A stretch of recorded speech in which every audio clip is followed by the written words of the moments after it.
Welcome back. In this section, I want to give you some secrets on how to raise the funding that you want. All right.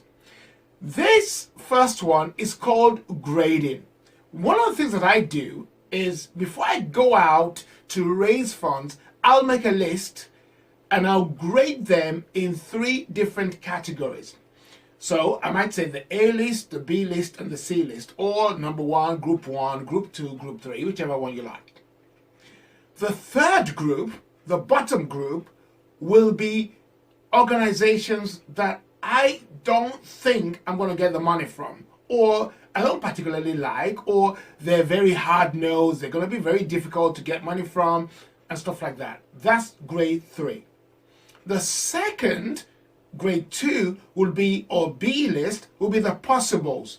But grade 1s are the people I really want to raise money from, these guys, because they're going to bring me more value than money. So I want to go for them in grade 1. But the way I approach the funding is different. I don't go first to grade 1 or the A list. No.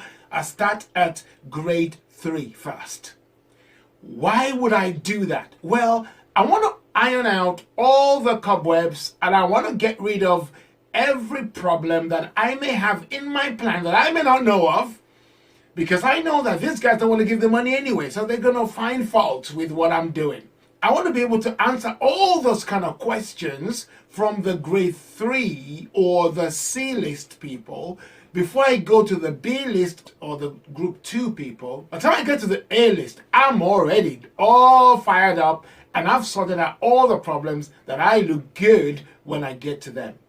So, grading is an important secret of raising funds. So if you want to approach somebody that you really want, go approach somebody you don't want first. Let them pick holes in your business plan. Let them pick holes in your idea. Let them give you a hard time.